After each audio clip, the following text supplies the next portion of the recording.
who started 8 a.m. and he replied by, "I'm so impressed I would never be able to stay up that till then." Exactly.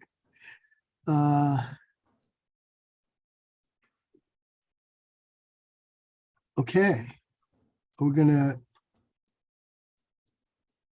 wait one more second, I think, for the stream to start. In the mean, 10 seconds, probably.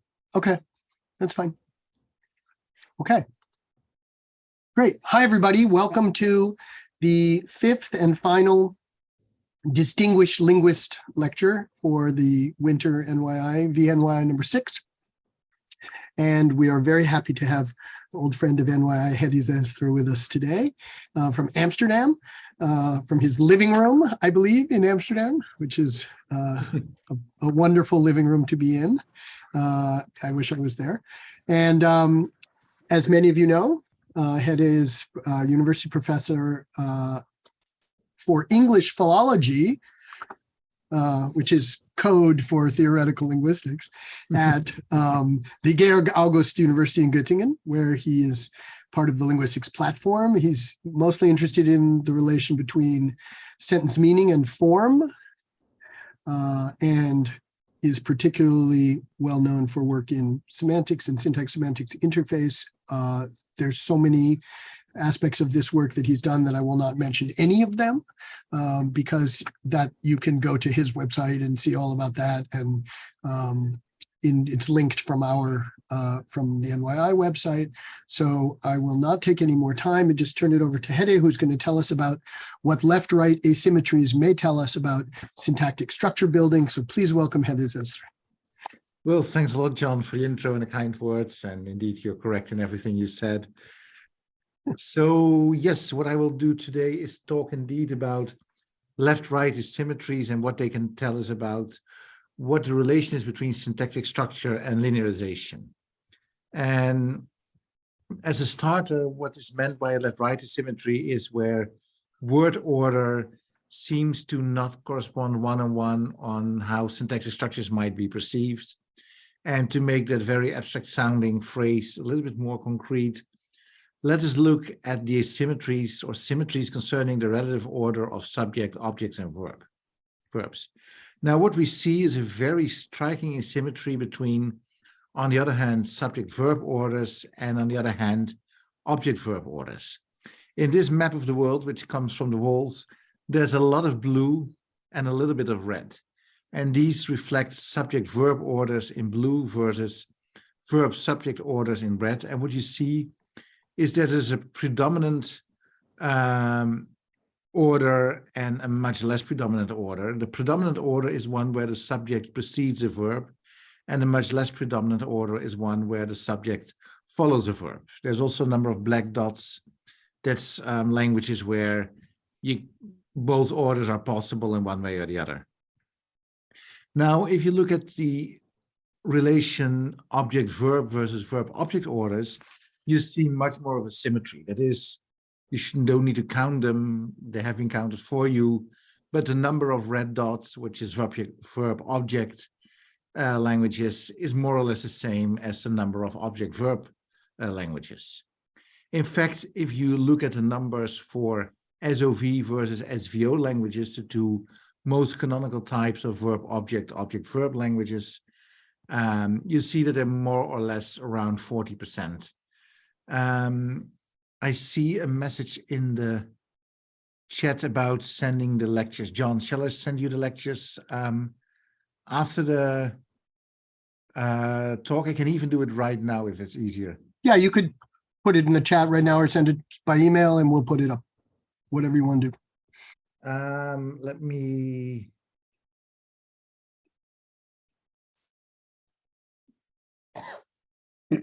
I think this, if you allow me to,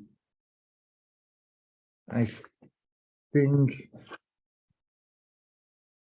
give me 1 second, sorry. Yes, we can continue now. As said, the languages subject, object, verb, subject, verb, object are more or less around 40%. That means that it's almost 80% for subject-verb languages altogether. However, if you look at the languages where the subject precedes either the verb and the object or only the object and the verb, you only get at a small 2 to 3% of the languages. I left out VSO, OSV languages from the equation because there the verb and the object don't form a constituent. And at the same time, we know that at some syntactic level, verbs and objects do. What you see at least is a very clear asymmetry that subjects really like to precede verbs and objects, whereas there's a very clear symmetry between whether an object precedes or follows the verb. Now, this is addressing already a big question concerning the relation between word order and syntactic structure. And you can immediately see the problem here. What you see is that when you have two elements that are, at least appear to behave in a sisterhood relation, things go more or less either way. Whereas if you look at the relation between the subject and the rest of the predicate, that is the verb and object, in either order, the subject also tends to precede that predicate. Now there's two different schools of thought in when it comes to how to linearize syntactic structure. One of them is by Richard Kayne and his followers, who argue that syntactic structure is directly visible from, that linear order is directly visible and derivable from syntactic structure, and that roughly amounts to saying that the higher something is in the syntax, the left more it is in its phonological realization.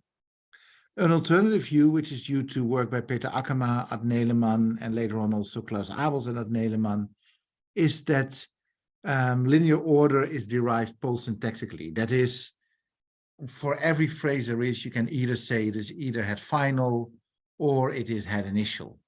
And if you look at the former, linear order and linear order asymmetry should already be encoded within the syntax, whereas for the latter, syntax can be purely symmetric and everything can be as you want.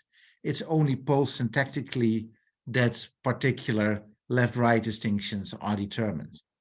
Now, it should be mentioned that under the second view, it is not the case that there's no left-right asymmetries whatsoever when it comes to syntactic structures and the way they're linearized.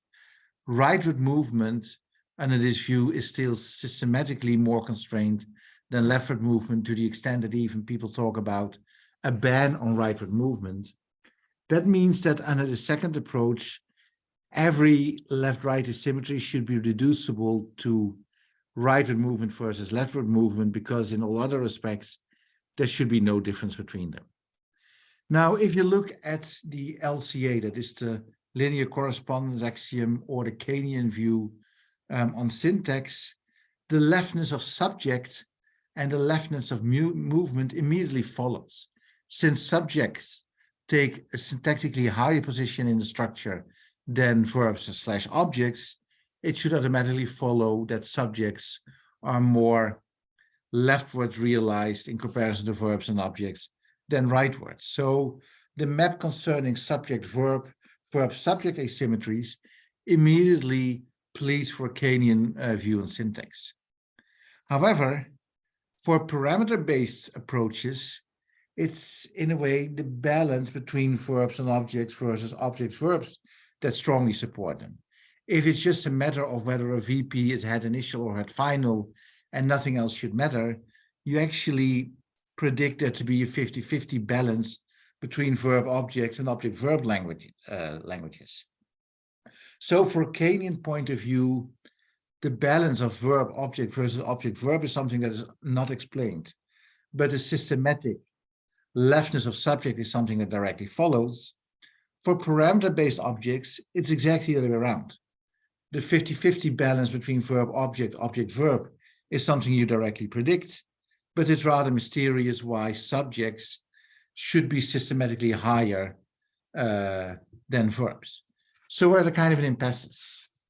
Now, what I will do in this talk is try to look at another asymmetry and to see whether that left-right asymmetry can shed more light on whether you want to go for a more Kaynian approach based on the LCA, or for a more post-syntactic approach along the lines of Neleman and his colleagues.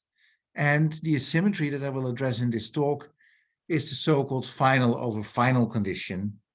And after introducing what this final over final condition exactly amounts to, I will actually argue that this asymmetry, contrary to previous accounts and contrary to maybe what you might expect prima facie, actually is the best accounted for when you have a view of linearization that is merely based on the Mandarin rightward movement, but on nothing else.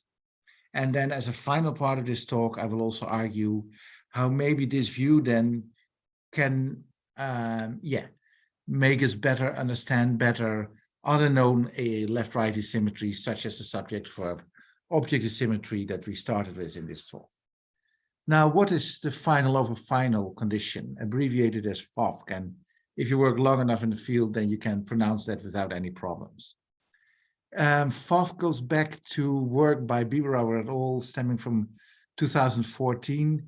And basically, they say that within the same extended projection, that is within the same nominal domain or in the same verbal domain, a head final phrase cannot dominate a head initial phrase, but the other way around, a head initial phrase dominating a head final phrase is actually possible. So out of four logical ways of phrases dominating other phrases, only 3 out of 4 are acceptable. That's made clear in this particular slide. If you look at the left bottom corner, what you see is a completely harmonious language where every phrase is head initial. So alpha phrase is head initial, that is alpha is to the left of its complement. The complement is beta phrase, and beta again is head initial, with beta being to the left of its complement as well. We find a lot of harmonious languages in the world, and English already is a very good example of such a language. Take CP over VP. CP is head initial in English, VP is head initial as well. But there's also languages that are equally harmonious in the other direction, and you find them in the left bottom corner. Japanese is a language like that. In Japanese, every phrase is head final. So if you have a CP over a VP, it is a CP that is head final, and it is a VP that is head final as well. So you get orders like object, verb, complementizer. Everything is head final in this language. Now, these aren't the only types of languages. There's a third type in this language, in this dimension as well. That's languages where you have head initial phrases dominating head final phrases. And for those of you familiar with the languages, Dutch or German are languages like that. So in Dutch and German, CPs are head initial, but VPs are head final. So you get the order complementizer object verb. That I, Mary, saw, and not that I saw Mary or I, Mary, saw that. These languages, even though they're less pervasive than the other ones, you can still find quite abundantly. But strikingly, and this is the important thing, the mirror image of Dutch and German, a language where you would say have a head initial VP, but a head final CP, so where the head final phrase dominates the head initial phrase, are not attested. And that's, of course, striking. There we find a clear asymmetry. Now, if you look at FOFC, there's been substantial evidence for it, at least confirming its status as a robust linguistic tendency. And then there's a whole lot of references nowadays all across the world that confirm the FOFC pattern. At the same time, and this has been well known from the very beginning onwards, FOFC is not without exceptions. So let's just give you a flavor of what FOFC amounts to. If you look at the order, the possible orders of objects, verbs, that is main verbs, and auxiliary, what you can see is that the order verb, object, auxiliary is universally ruled out. The other ones are fine. So English is is auxiliary verb object. Mary has read the book. West Flemish is a language where you say things like once a house by, so auxiliary object verb. German, das Johann das Buch gelesen hat, object, verb, auxiliary, also fine, but there's no language where you have the order Mary read the book has, where the auxiliary follows the verb and the object, but where the verb precedes the object. So we have a gap here. Now, this is Germanic languages, and of course we know that the world is bigger than Germanic or Indo-European. But if you look at, for instance, Dravidian languages, those languages mostly have, and other South Asian languages, those languages often have both complementizer phrases and polarity phrases, that is, phrases that host a question particle. And it's a known fact that the hierarchical order is such that the CP, the complementizer phrase, dominates the polarity phrase. Now, there's, of the total number of languages studied in this respect, there's 78 languages which are strictly head initial. So where the CP is head initial and where pol P is head initial as well. Then we have languages that are totally head final. There's only 46 of those in the sample that Biberauer et al. Provided, where both CP and pol P are head final. Now, what you see pervasively is actually a mixed pattern. The pattern where pol P is head final, so where the question particle is at the end of the clause, but where the complementizer, when present, is at the beginning of the clause. So where CP is head initial, but pol P is head final.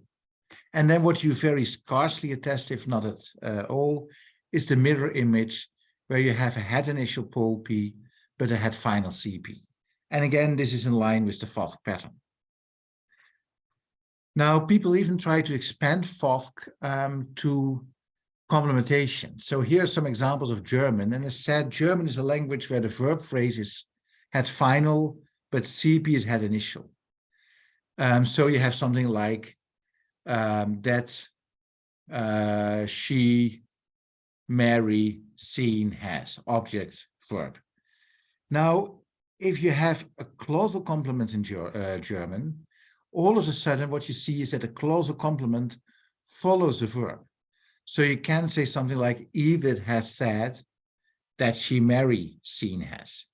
But what is impossible in German is something like the second example here. Edith hath that she, Mary, seen, has said, meaning Edith has said that she has seen Mary. Now, this is striking because if you replace the clausal object here by a regular object, such as that, you would immediately get the second order, Edith has that said. So what you see is that whenever you have a clausal argument, the order is mixed.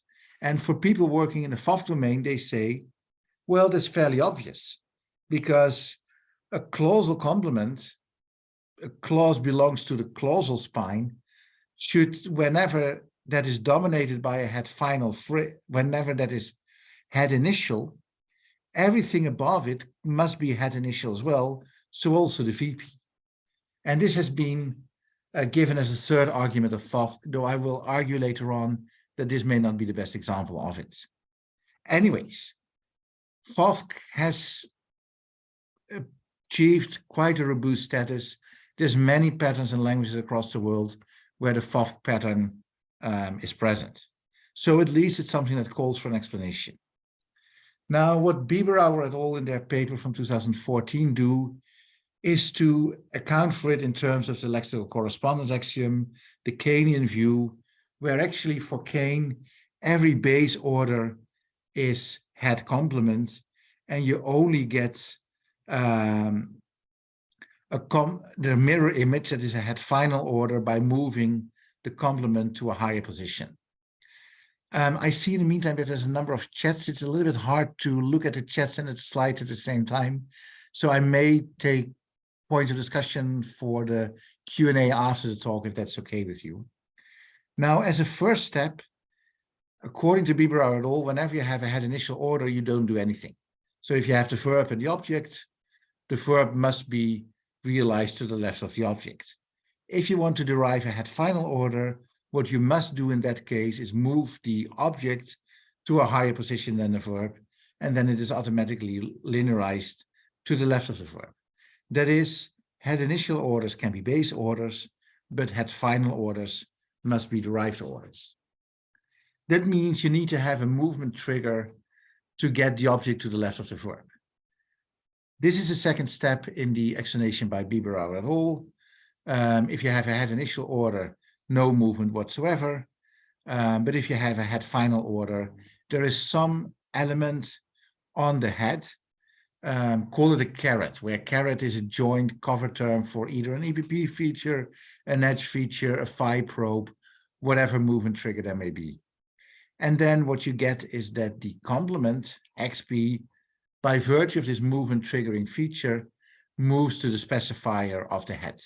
And if the complement ends up in the specifier, then of course you get a reverse order because the specifier is structurally higher than the head.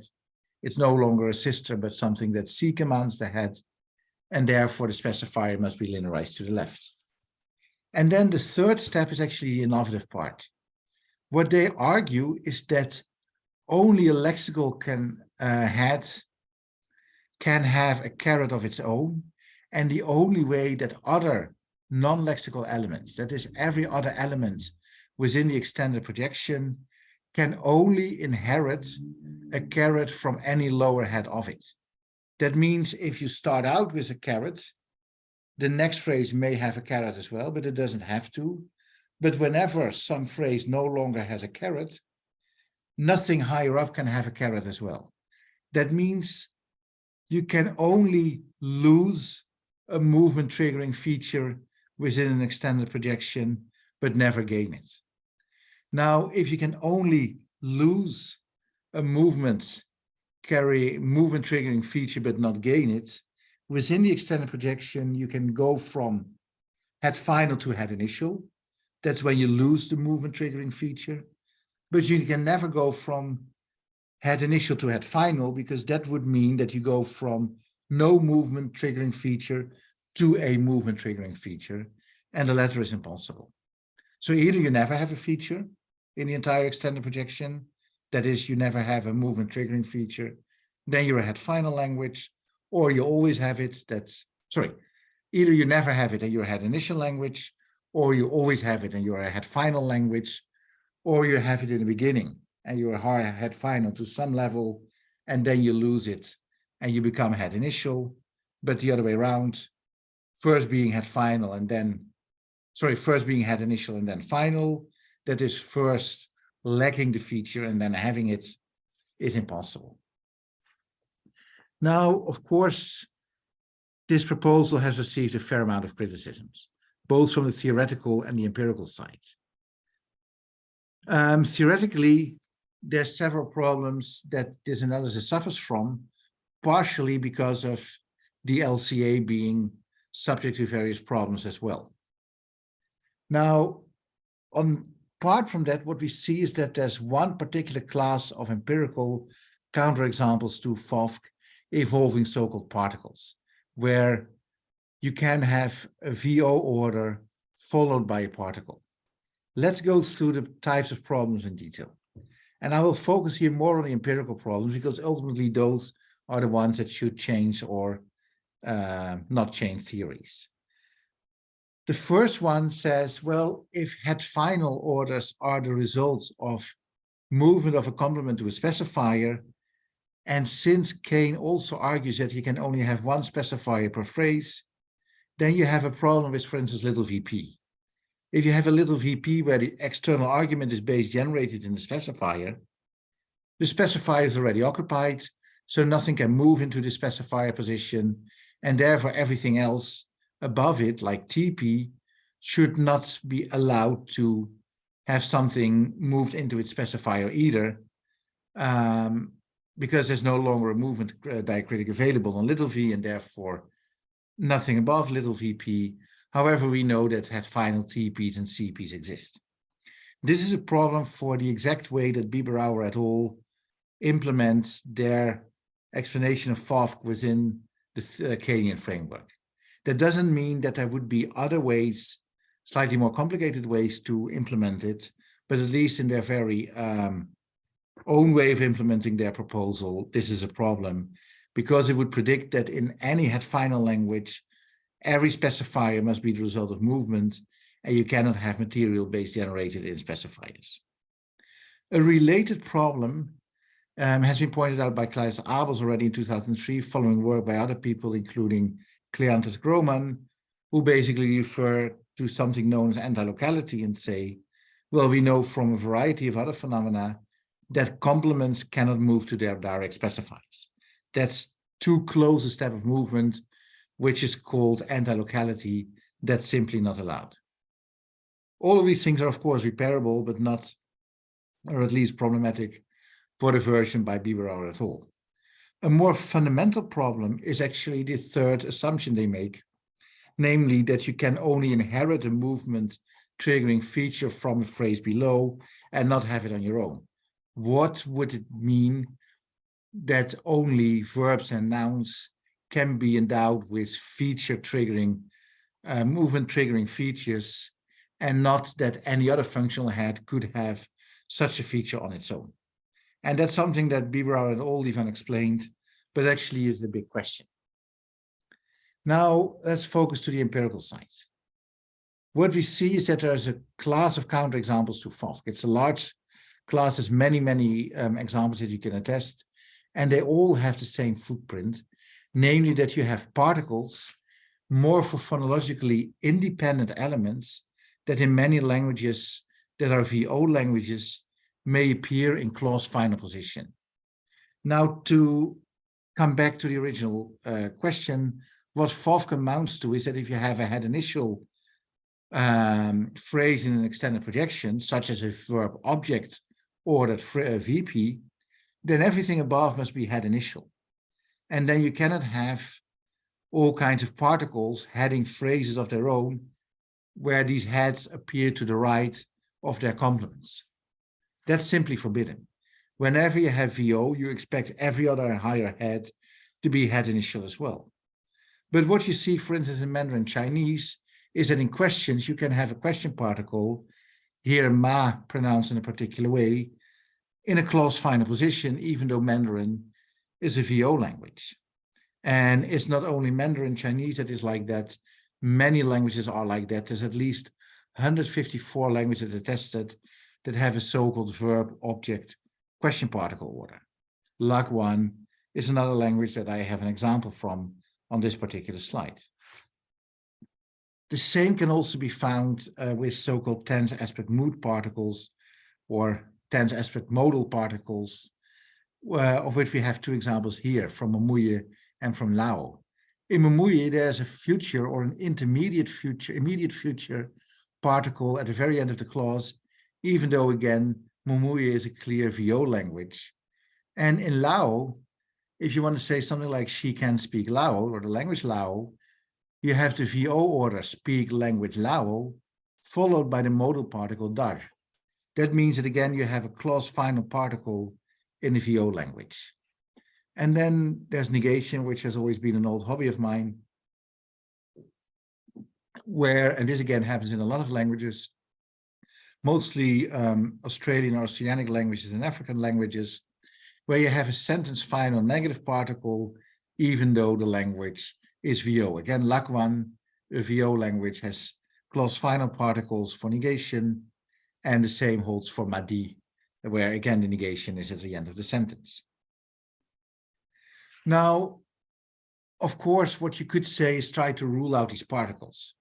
For instance, you could say that particles do not participate in the extended projection. And Biberauer, in a paper from 2017, suggests that by arguing that negative particle markers and maybe other particles do not syntactically select their complements. They're at best some kind of adjuncts. However, that's not completely correct. What we see is that many particles, including those that are clause final, do actually select aspectual or tense phrases. And to see that, we actually go back to the original Madi example. The negative marker in this example is something like ko, which is not just a negation, but a negation negative marker that can only be used in languages that have temporal non-past, that is either present tense or future.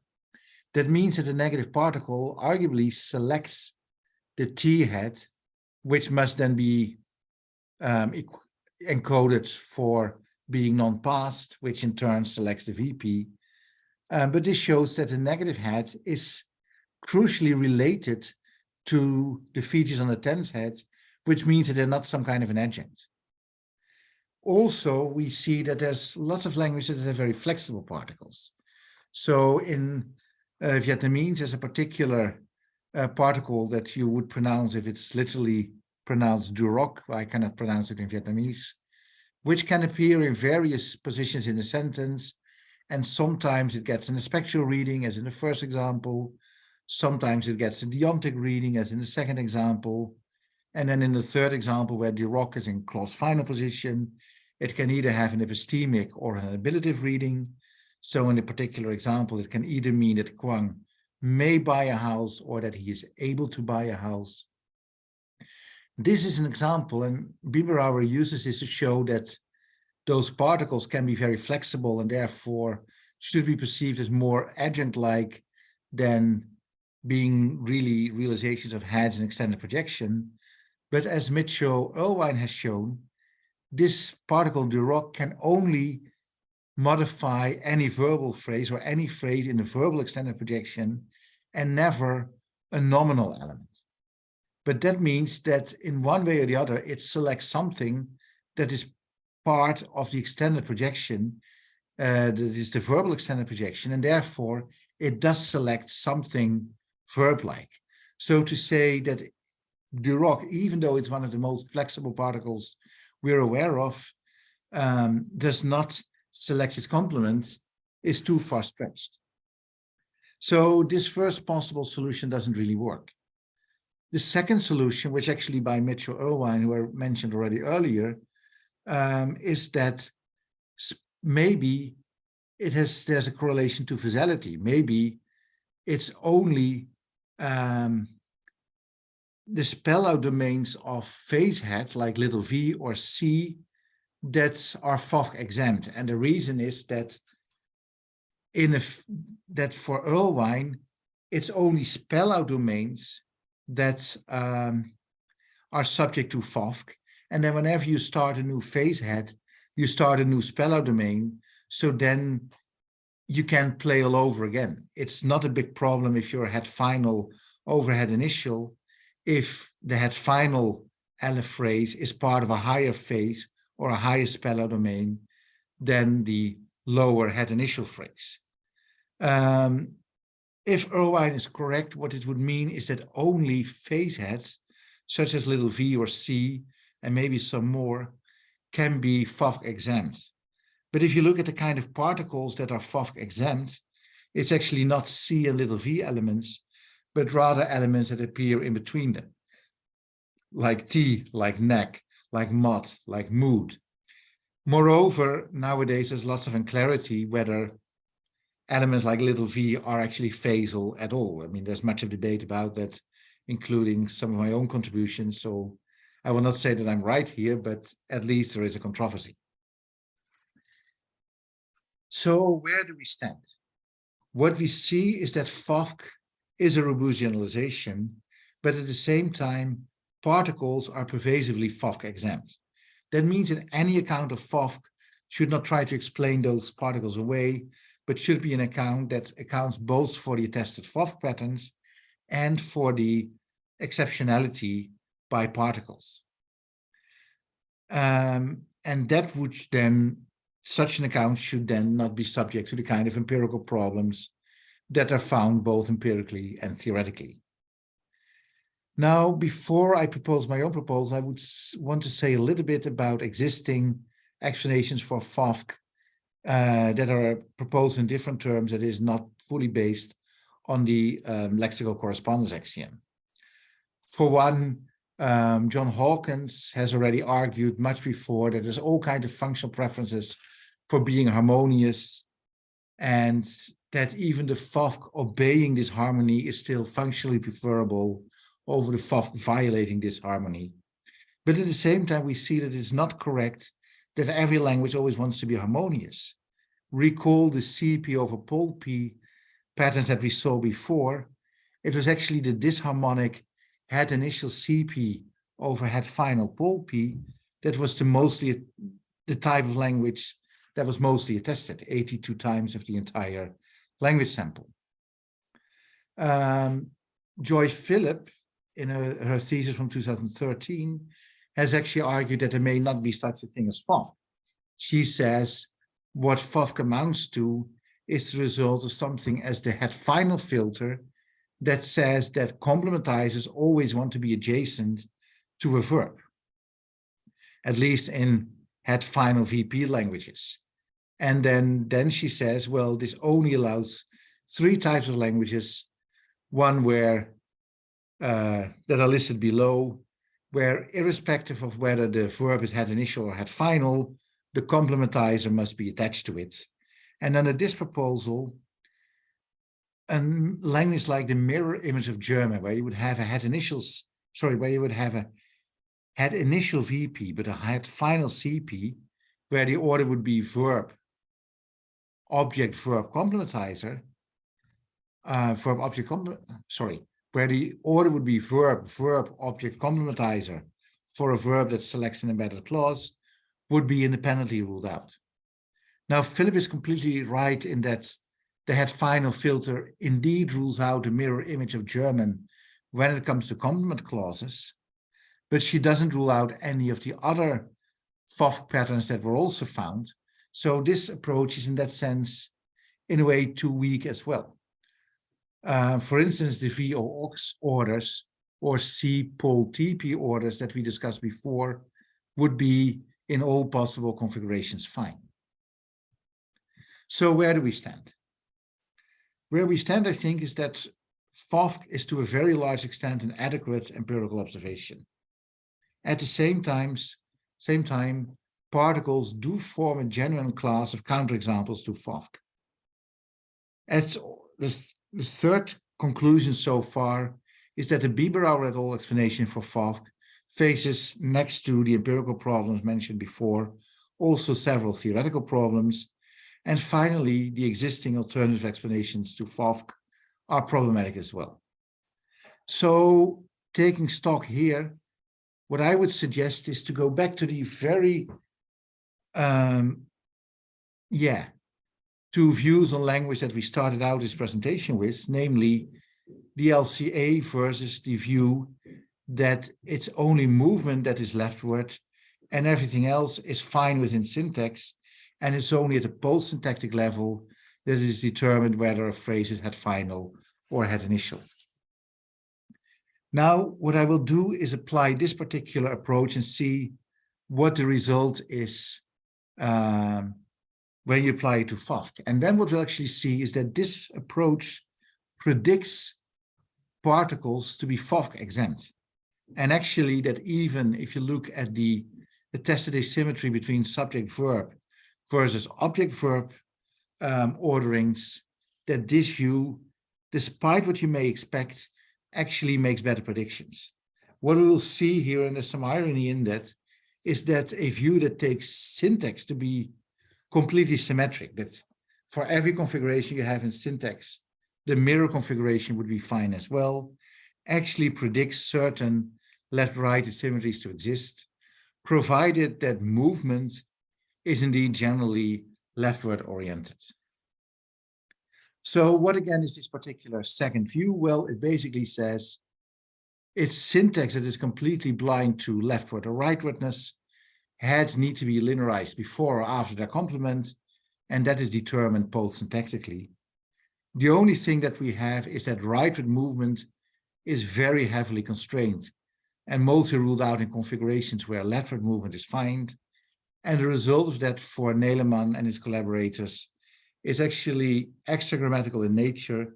They account for it in terms of fill-a-gap mechanisms. A sentence is very easy to parse if you first hear a moved element and only later on have to figure out where the trace is, rather than first having to figure out where the trace is and only later on hearing the moved element. Fill-a-gap mechanisms play a huge role in psycholinguistics, and the claim by Neleman et al. Is that it is that very mechanism that determines that movement should generally be leftward, and for the rest, syntax is totally free. So what do you get then? At first, what you get is something that looks very much against FOFC, because all the four orderings should be totally fine. Head initial, head final, head initial over head final, the three configurations that we indeed test, but which should also be fine from a syntactic perspective, is something like head initial over head final, the FOFC violating configuration. At the same time, we should look at head movement. What would happen if you have these four configurations and you would also want to move the lower head H into the position of the higher head G, classical head movement? We saw that movement is a little bit is generally always to the left. So for the first case, head initial over head initial, H to G movement should be totally fine. It's a bit of a question mark whether rightward head adjacent movement, as in the second line, is allowed as well, where you would have movement of H into G, head final to head final. Right, it is an instance of rightward movement, but it's one that doesn't cross any dependencies, and there's a bit of debate in the literature whether that kind of movement is fine. What would be no problem is, however, movement from H to G if H is head final, but G is head initial, for the very simple reason that that again is leftward movement. But what everybody agrees on is that movement from a head initial H across a dependent XP to head final G is totally forbidden. That under no theory of head movement is this fine. Now, so what we need to do is to look a little bit at this second line.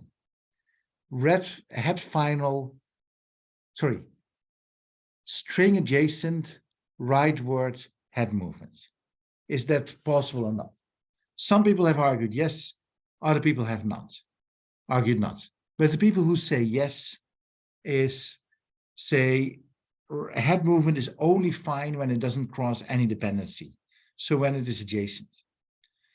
But what is maybe more important than whether or not this type of movement is fine is that even if it's forbidden, why should we do it? Normally what you do is apply head movement to prevent what is called a violation of the stray affix filter. In English, you do head movement, say into an auxiliary position, or in languages, Romance languages, you move the verb to the head of the TP, because otherwise the agreement morpheme would not be adjacent to the head. It would strand, so to speak. But in a language where everything is head final, as in the second line, all the heads are already adjacent to each other. So even if you don't move H to G, H and G are already adjacent to each other, irrespective of whether that's a result of movement or not. In the first and the third line, you really need to move H into G to make sure that H and G are adjacent. But in the head final case, that's not needed. So this gives us the following picture. In the first and the third line, H to G movement is possible. In the second line, the debate is open whether H to G movement is possible, but it's not required in order to bring H and G adjacent to each other. It's only in the fourth line where, in order to bring H and G adjacent to each other, movement would be needed, but at the same time, movement is forbidden. So in the configuration, head final GP over head initial XP, you have a problem when you want to carry out head movement, because that's not allowed. And if you don't carry out, if head movement would be required, then you're getting a crash. Now, this pattern already looks FOFC.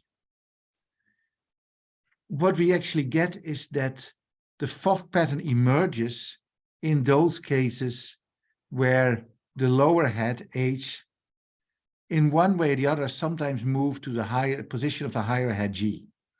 To put differently, whenever G is a movement target for H, the FOFC pattern follows. But what exactly is a movement target? Well, the definition of a movement target is very simple. G is a movement target for H, that is a higher head is a movement target for a lower head, if and only if there is some instance of H to G movement in a grammar. So that sounds a little bit abstract, so let's make it concrete. In English, C is a movement target for T, since in questions and some other cases, there's T to C movement. The fact that in a normal embedded clause or any other main clause, arguably, there is no T to C movement doesn't matter. The fact that you already have one construction where T to C is a movement target, where C is a movement target for T, so where you have T to C movement is enough. And now the prediction is as follows. When is G not a movement target for H? Well, that's very simple. If and only if there's never ever any instance of H to G movement in a grammar. That is when every element that is hosted in G is basically base generated there. Now, this derives FOFC to a very large extent, because if you need to move from H into G, even if it's only in one particular construction in the grammar, then it cannot be the case that G is head final, but H is head initial. So, and as we saw before, that's here, as long as there's one instance of H to G movement in the grammar, the FOFC configuration cannot appear. So when can the FOFC violation configuration appear? Only if G is not a movement target of H, that is, if there's never ever any instance of H to G movement in the language. Now, when is that the case? Well, if every element in G is base generated. But how do we call elements that are base generated and not a result, don't require any movement? That is, elements that are base generated in a particular position and are morphophonologically independent. Well, those elements are called particles. So what this predicts is that whenever you have a G head that stands on its own and does not need any element to move into it, then FOFC can be violated. And actually, if you look at the examples that we discussed before, that's exactly what we see. The Mandarin Chinese question particle ma is morphophonologically independent. It does not need the verb to attach to it. And the same holds for the tense marker ni in memoye or the tense/negation marker ko in madi. At the same time, the FOFC obeying examples follow as well. Agreement morphology is generally hosted in a little VP external position, agar SP or TP, whatever you like to call it. An auxiliary is always a verb that has finite morphology. So whenever you have an auxiliary, you have a combination of a verb plus an agreement marker. And if you have this agreement marker that is morphophonologically independent, the verb must move into the agreement marker. That means that the auxiliary does involve head movement, and therefore the auxiliary head, the aux phrase, cannot be to the right of the V head. The order V O aux consequently is forbidden. It also comes with another prediction, namely that if you have a language that does not have inflectional verbal morphology, so where everything that looks like an agreement marker is not a marker on the verb, but some independent elements, then everything should be fine. And again, quoting Joy Philip here, who in turn quotes Matthew Dreyer, it should be noted that for many of the VO languages exhibiting final uninflected tense or aspect particles, there's simply no verbal inflection in a language at all. So the T head or the agar head or whatever are completely morphophonologically independent there. Now the same holds for the examples with the CP and the pol P. What we saw is that the order C, TP, pol is pervasive, but the order pol, TP, C is virtually unattested. Now, what we see in these languages is that the pol head is generally realized by a question particle. it projects a morphophonologically independent particle. So no problem for it to be head final. But the C head is a functional projection that may still attract movement at large scale. So the C head cannot be head final if phrases below, like the verb phrase, are actually head initial. And again, this is exactly the FOFC pattern we want to derive. And finally, the restriction to extended projections also follows. There's a very well-known generalization known as a proper head movement generalization, already going back to Lee 1990 and worked on extensively by, among others, Mark Baker, that basically says you cannot move a functional head in a higher lexical head. You cannot move, say, a complementizer into a noun, or a determiner into a verb. Now, if that is the case, that basically means that lexical heads, either VPs or NPs, verbs and VPs or nouns and NPs, are never movement targets. And if they're never movement targets, a VP or an NP can still be head final, even if it's followed up by something head initial. And that explains the restriction of FOFC to extended projections. So where do we stand? Well, all the FOFC patterns so far, plus their exceptions, follow once you assume that syntax can generate everything you want, head final, overhead phrasal, overhead final, overhead phrasal, everything you want, as long as head movement can still apply in a way that doesn't violate the ban on rightward movement. Now, there was only one problem left. That was CP extraposition. Now, what Biberauer et al. Said is that you cannot have a head initial CP being the complement of a head final VP. That is what is in blue here should be forbidden, for the very reason that that would give rise to a head final over head initial configuration, head final VP over head initial CP, and that is what is forbidden. At the same time, what we knew already from the work by Joy Philip is that the so-called head final filter also rules out these cases. So maybe it's just a result of the head final filter that clausal extraposition is required in a language like German, where the VP is head final. And actually, there's some good evidence for it. Because the claim that Biberauer et al. Make that clausal extraposition is required in a verb final language is not backed by their own proposal. Under their proposal, its lexical heads that can have a caret, whereas some functional elements may not. And under their proposal, it's therefore fine for a V feature to carry the caret, but for a C feature not. And then you would be allowed, then what you still get is the FOFC violating, could still get the FOFC violating order, COVV, head initial complementizer phrase under a head final verb phrase. So Biberauer et al. Predict the thing that they want to be ungrammatical actually to be grammatical. So even they would need the head final filter to independently account for the fact that clausal extraposition in a language like German is obligatory. So let's conclude. FOFC is to a very large extent an adequate empirical observation. Particles, though, seem to form a genuine class of counterexamples to FOFC. And a proposed explanation for FOFC in terms of a restriction on rightward movement, in contrast to the other presented alternatives, actually explains a FOFC pattern, including its counterexamples. And that's where we want to be. At the same time, there's more to say about left-right asymmetries.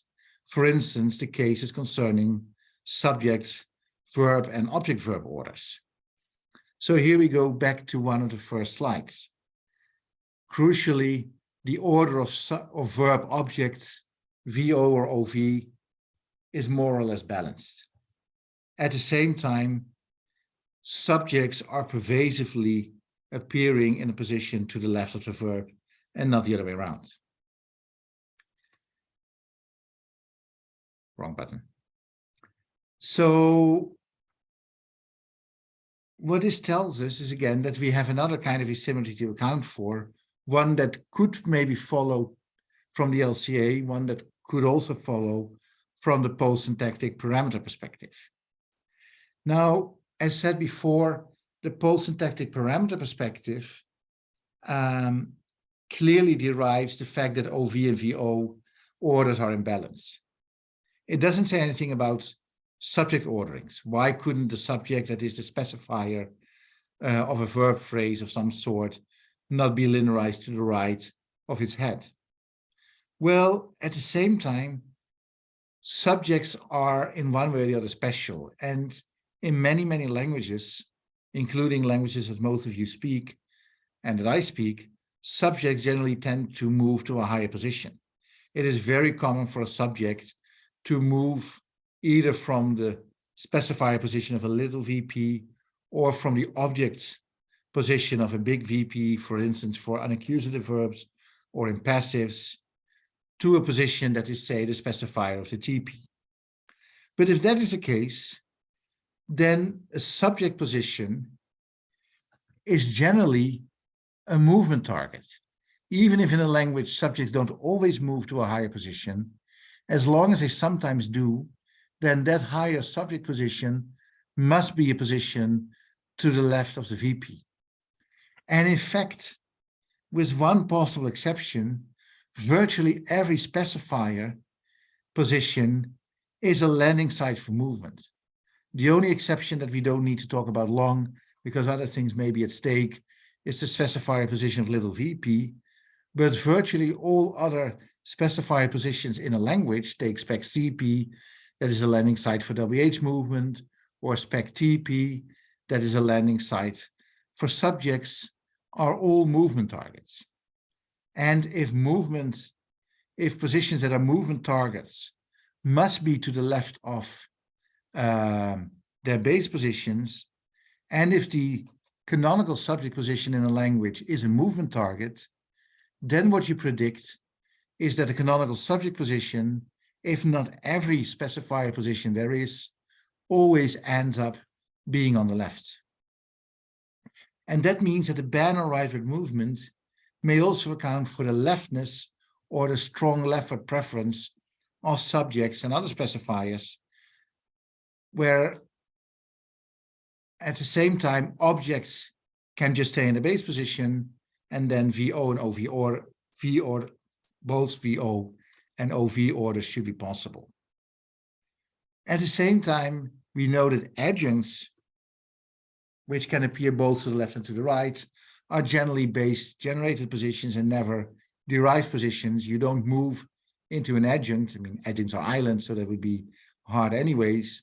So again, adjuncts should be kind of free. And that means that actually the canonical structure for people like Kayne taken to be the base order should actually be the result of movement, where the specifier is something to which movement is triggered, sometimes, if not always, even though the complement can still be to the right of the original head. And that's actually not a bad result, because if you look carefully, the order specifier head complement, where the complement, the order head complement is head initial, but the order specifier head bar is head final, is actually a FOFC violation in itself. Thank you very much.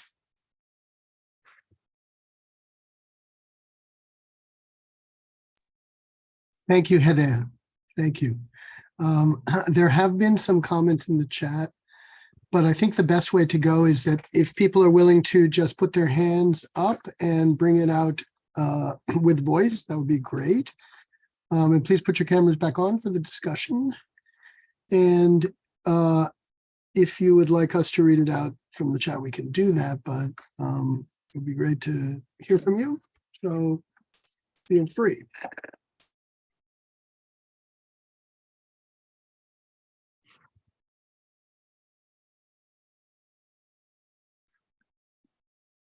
So I see there's some comments in the chat, but they may be, let me check here. It's mostly comments and questions about the slides, which I think have been uploaded by John in the chat. There's a question by Eva. Yeah, hi, thank you for this wonderful talk.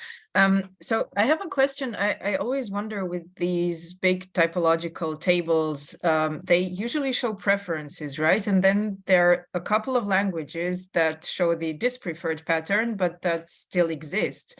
And I was wondering in the system that you're proposing, so these languages that have, there were 3 or 4, I think, of those compared to the 75 others that display an initial polarity phrase, but a final CP, right?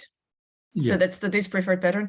So would we then actually predict that the complementizers are particle-like in these languages, so that no movement ever happens, T to C, no T to C movement, right? That's the prediction to make, yes. Yeah, okay. So it would be really And- interesting to look at these languages and see whether this truth is be the case. told, that's still on my to-do list, but so I can't Okay. tell you whether that's the case for those languages, but the clear prediction is that the order pol P had initial under CP had final should be fine as long as there's never any V to C movement in that language. Yeah, okay. Okay, great, thanks. Just to be complete, it's not required that you have V to C language movement, say in had initial CP over had initial pol P. It's more that there would be no problem if that were the case. But indeed, you're completely correct that the fourth order is only possible in the pure absence of movement. Yeah, okay. So I think that's the nice thing about or one of the nice things about the proposal, that it can actually account for, so it can extend to things that appear to be counter generalizations. It just makes nice predictions. And yeah, anyway, thank you. Thank you. Other questions or comments? I have one. Go ahead.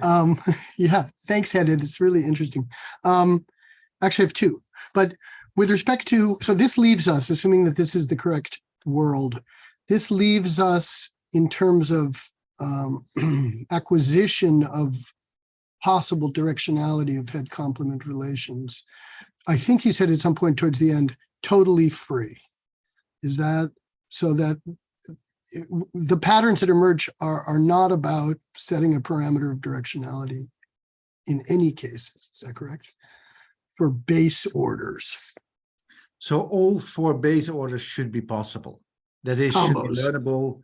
The only thing is that you cannot do movement of some sort in 1 out of the 4 configurations. Right. But before movement happens, there's no such thing as a head direction parameter. Not necessary.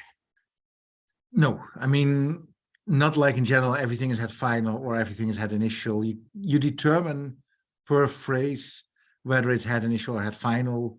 So there is some feature that doesn't play a role in syntax, but does play a role at PF that tells you, well, the head must be realized to its left or the head must be realized to its right. Now we know that there is some kind of a preference for harmony over disharmony, and you can account for that in various ways. One way would be to say, well, suppose let's say every element in the extended verbal projection has some feature V. So there's this idea that a verb has a feature V, little v has a feature little v, and a feature V, TST, little v, etc. It suffices to say that V is had initial or had final. Then everything in the entire extended projection is also had initial or had final. In order to have something like a had final, say a had initial TP and a had final VP, your feature V should be equipped for being had final. Your feature T should be equipped for being had initial, and some mechanism says, along the lines of Ellsworth reasoning, the more specific feature wins. But that means acquiring 2 features that are equipped with the directionality diacritic. At least, yeah, right. Right. So the prediction then does become that the more disharmony you have in a language, the more there is to be learned in that direction.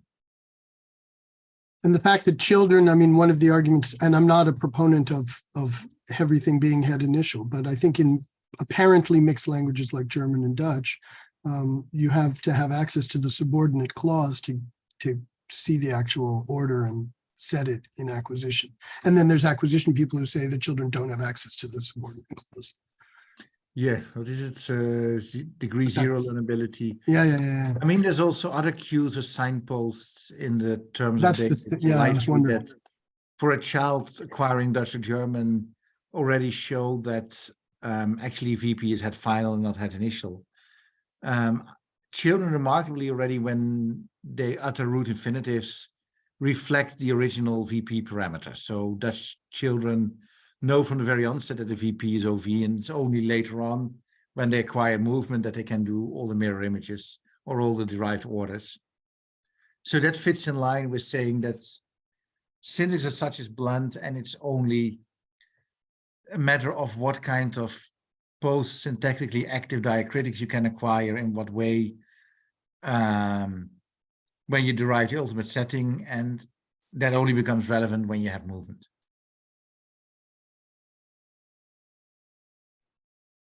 If there's no movement, it would be completely arbitrary. Right.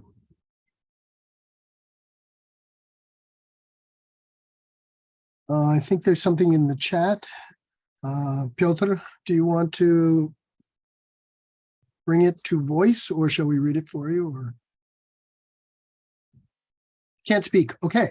Hedde, do you see the question in the chat? I'll read it Okay. out. Okay. As far as subject, object, verb particles are concerned, why cannot we assume the following derivations: subject, order, verb, moving out of a particle? So the particle is initially a specifier, not a head, and then there wouldn't be any FOFC violation. Could be movement being deemed too local, but that would be the only problem that I see. So what Petra, I think, is asking, but he should correct me if I'm wrong, is that maybe the relevant orders that appear to be FOFC violating could be the result of FOFC-friendly configurations followed up by movement. So what you could assume is that the particle originally starts out to the left, and then the entire SOV or SVO constituent moves across the particle to its left. Exactly. Two remarks come to mind. So for Piotr, those particles should then be specifiers, but for a number of those particles, you can show that they're heads. For instance, if they have selectional features like they must select for a TP or an SP or a mood P, then they should be heads and not phrasal. Then again, I think Piotr's take is still maintainable if you assume that everything is head initial and it's some bigger chunk that moves, say if the particle is a head and the entire chunk below, the entire complement, moves to the specifier of that particle, you would again still get, say, the SVO particle, the FOFC violating order. So technically it is possible to say that these FOFC violations are FOFC compatible but involve some kind of movement, and maybe that movement would even be triggered to make it FOFC compatible. That's not a possibility that is, a likely possibility within the Biberauer et al. Framework, but you could say, I think Kenyon Brennan has said that languages just need to violate FOFC whatsoever, and if they don't do directly, then they must do so via movement. The question, of course, is what would be the trigger of that movement? It could very well be the case that you have, independent triggers for that, but that would be a bit of an unlikely thing if you want to account for all the attested counterexamples to FOFC. What you would then need to say is, okay, languages just happen to have to obey FOFC, and that could be considered as a movement trigger. But that begs again the question, why is it that FOFC should hold in the first place? So then you just stipulate FOFC as a condition, and you say, well, as long as FOFC is to be obeyed, then movement can apply. But the question is still open why then there would be a ban on head final phrases dominating head initial phrases in the first place. So maybe the short answer is you could do it like that, but you would need to say that for every possible language that is the case. And then the question is, what independent factor triggers the particular instance of movement? I hope that helps, Piotr. Better, I think.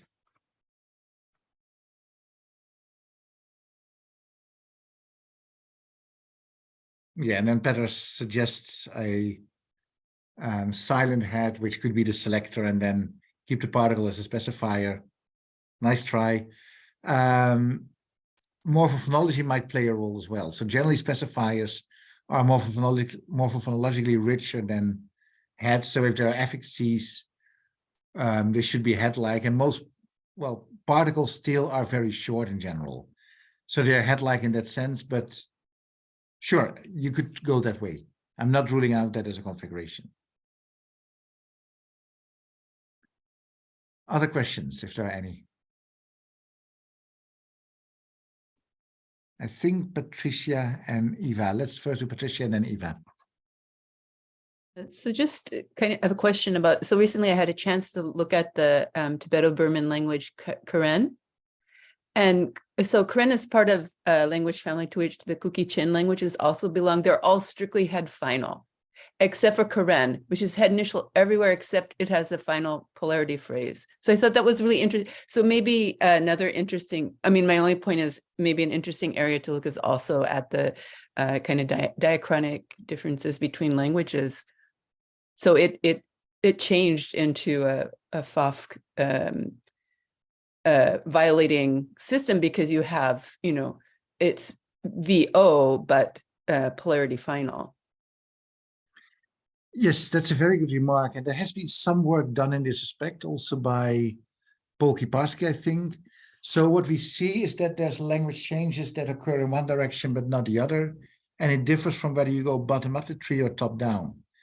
So there's a variety of languages that underwent an OV to VO shift. But I'm not aware of languages that underwent a VO to OV shift. At least they are much rarer. Yeah. If you look at so that's the bottom of the tree. If you look at the top of the tree, it's the other way around. So it's easier for a head initial element to become head final, say for pole P to go from head initial to head final, than the other way around. So I think if you go from higher to lower in the tree, the diachronic changes go into a different direction than from bottom up. And there's definitely something FOFC in it, and it would amount indeed to saying, well, maybe in a course of language change, certain instances of movement either disappear or emerge. So you can imagine if you have a grammaticalization story where some morphophonologically independent element becomes affixal, that then the position where it lives becomes a movement target. And that would render it head initial instead of head final. Interesting, yeah. So those are FOF compliant triggers for that. Thank you. Thank you. And then Eva had, I think, another question, or? Yeah, thanks. So it's sort of a follow-up to what John asked, but going into a different direction. So if all the four orders are okay in the syntax, and what rules out the FOFC violating order is movement, but the ordering of the head and the complement is determined post-syntactically, would this mean that head movement needs to be post-syntactic as well? Not necessarily. I mean, it's compatible with that idea, but you could also say the T feature just happens to have a movement triggering feature. Okay. And at the same time, the T feature must have some head initial diacritic. And the only thing is that it would be unlearnable for a T head to have a movement triggering feature and to be to lack the head initial diacritic. Okay. Because okay. that would So amount to a encoding, language where you would okay. end up with rightward movements. Okay, so encoding these movements in the heads themselves by means of features. Okay, even though we only so we only see that something is a violating order after spell out, actually, right? Right. Yeah. Okay. Okay. But we can encode the movement phenomenon in the syntax. Okay. Yes, so the language Okay. learner needs to figure out whether there's movement or not. That receives it from its input. Since movement is leftward, the child can only assign a movement triggering feature if the input contains a position that is leftward with respect to that moved element. So those are the trees. So there's constraints on what the child could possibly perceive, and then for the child it's enough to just learn or acquire the relevant features. Okay. Okay. Thanks a lot. Selçuk, if I pronounce correctly. Thank you for the great talk. It was very interesting. My question is very simple. How does FOFC work in a specifier system? If you assume that there is no specifiers in a syntax, how does FOFC work? So FOFC originally has only talked about orders of heads and complements. So then the answer is easy. If there's no specifiers, or there are, FOFC doesn't say anything about it. The thing is that my story that relates it to the banner rightward movement says that you can never move into a rightward specifier.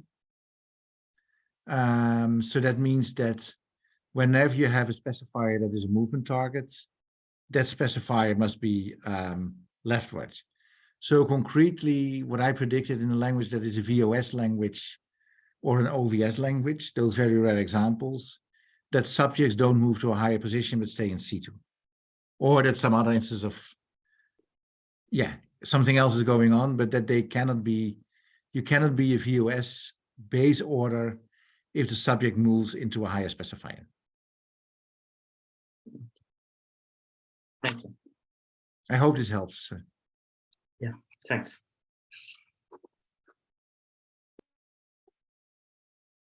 Other questions, comments? Okay, if not, let's thank our speakers. Thank you, Hedde. Oh, there is, I'm sorry. Okay, this will be the last question then, let's say. So how is the use of FOFC reflected in our everyday speech? Where can we use this? I would say you always use it, because whenever you have your daily or whatever you do in your native language cannot violate FOFC unless the relevant FOFC violating examples involve particles. So the short answer is always.